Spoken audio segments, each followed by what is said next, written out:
Hey everybody, this is Peter B, and welcome to another video. On my video 143, I did the 1976 autographed Red Sox team set. And I had a couple of comments on that video asking if I've done any other autographed team sets, and the answer to that question is yes. And it's the 1969 Boston Red Sox team set. So I'm going to show you that right now. So starting off, the manager of the Red Sox, Hall of Famer, Dick Williams. Nice signature there on Mr. Williams' card. And let's do the pitching staff. The ace of the staff that year is Jim Lombard.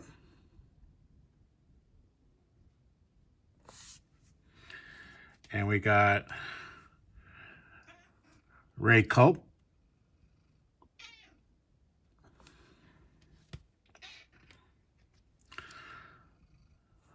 Lee Stange, and that's my cat in the background. He figures if I have time to show you cards, I should be having time to feed him. So I'll feed him as soon as we're done. And pitcher Bill Landis.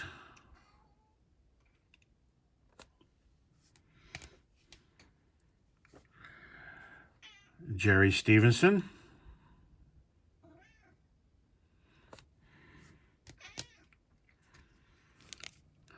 Jose Santiago. Some of the autographs are real small. But supposedly it is a legit one. Juan Pizarro. And then finally, Sparky Lyle. Another beautiful looking autograph. Okay, catcher. Russ Gibson.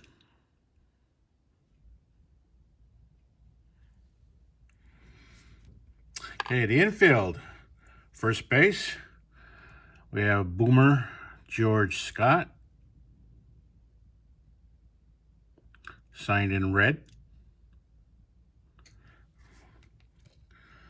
We have second base, Mike Andrews.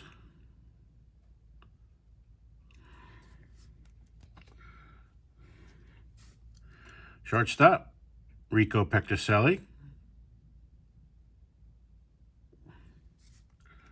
And third base, Dalton Jones.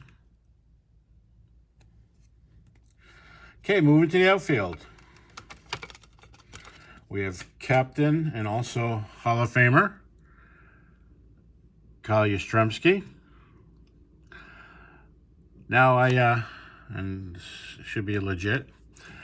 Now I realized when I was getting these cards out to do this video that I don't have the 69 Yastrzemski All-Star signed. So I did just pick that up just before doing this video, and that's on its way. So then I should have the totally complete set other than, leaders cards. So that's Yaz, probably the best autograph card in the bunch. Or is. I have center fielder, Reggie Smith.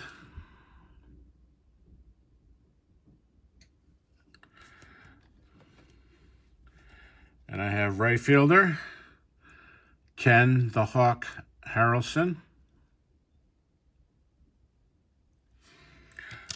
Now I do have his All-Star also signed.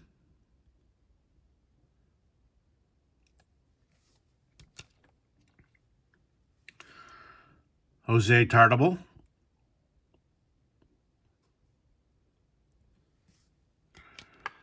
And George Thomas.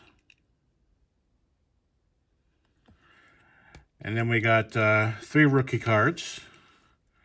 First one is a Ken Brett and Jerry Moses.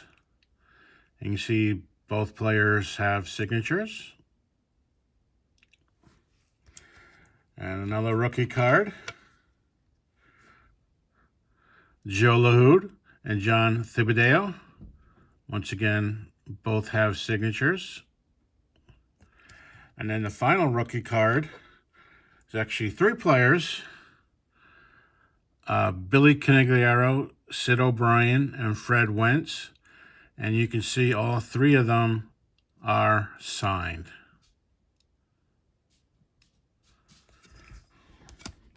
And those are my signed 1969 Topps team set. But there are 2 more cards in the set that I don't have signatures on the cards. One, you're probably guessing who he is. Another one, if you don't know, you'd never guess. Both players passed away early in their lives when they were retired. And so less chance to get a signature, especially one player was a common player, so he would probably even have a less of a chance to get a signature. The other player was a star player. So first one I'm going to show you is Fred Newman. And this is his signature. Now, I got a lot of these signatures from the ones that aren't graded, or have a proof that they were signed by the player. The ones I don't have, I got from a sale from a place I know they were legit. I know that they weren't forgeries. And I actually made a bid on Fred Newman. And I was surprised how much expense his signature Red Sox card went for. Way, way, way above what I bid. And let me tell you a little bit about Fred Newman. Native of the Boston area, he was originally signed by the Red Sox in the amateur free agent draft of 1960 in the spring. He went to the Red Sox minor leagues, and after the season, the Red Sox left him unprotected, so the Angels grabbed him in the expansion draft. Newman pitched for the Angels for 6 seasons in the bigs, 1962 to 1967. Now, I know by researching that he did play in 1968 in the Angels farm system. So in 1968, he still would have been an Angel. Now, looking at his 1969 card, it's a Red Sox and not an Angels. And I cannot find how he was reacquired by the Red Sox. Whether the Angels cut him and Red Sox took him, so Topps made a card with Red Sox, or whether there was a trade. I cannot find how he ended up with a 1969 Red Sox card. He never pitched again after 1968, so the Red Sox might have picked him up before the 69 season, and because he was pitcher for the Angels, 62 to 67. Maybe they assumed he would be pitching for the Red Sox in 69, but that wasn't the case. I can't find him pitching in their minor leagues, nor on the Red Sox themselves. So, anyways, Topps did make this card. And in 1987, also in the Boston area, he was killed in an auto accident. So he probably doesn't have many Red Sox cards signed. And like I said, I saw one, bid on it, and I went way above what I thought it was going to go for. So the best thing I can do is get this index card signed, and it supposedly is a legit index card. So that's Fred Newman.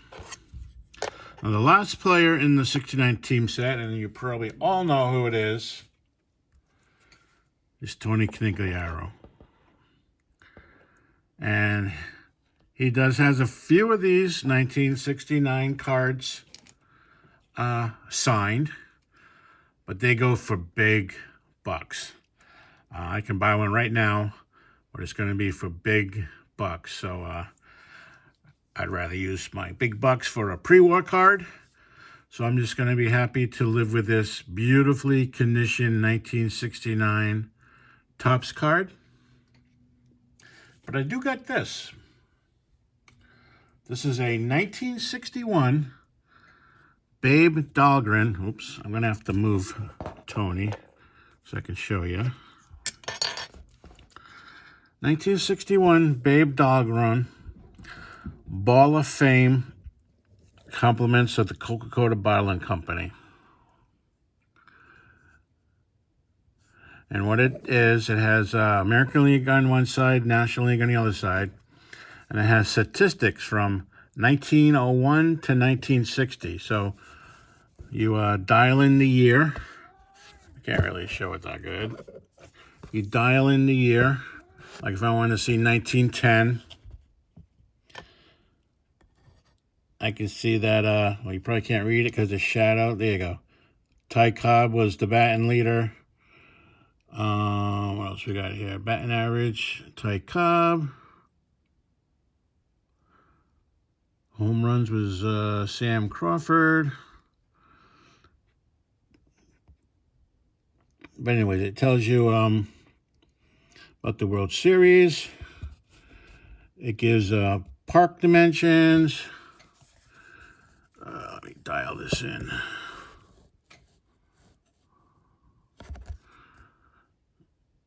Gives you no hit, no run games. The pennant winners. So the Philadelphia Connie Mack A's won the championship in 1910. Eddie Collins was the stolen base leader. There was no most valuable player award given at that time. If I want to move it up to the 50s. I should have gone the other way. It would have been shorter. 1956. Mickey Mantle was the batting leader. Home run leader, also Mickey Mantle. World Series was won by the Yankees. Park dimensions. New York Yankees were the champions. Casey Stengel was the manager. Luis Aparicio led the team in stolen bases. And Mickey Mantle was the most valuable player. So I got this cool Babe Dahlgren 1961 Ball of Fame compliments of the Coca-Cola Bottling Company. And why am I showing you this when I should be showing you 69 cards and autographed? Because on the other side, I also have a Dalton Jones.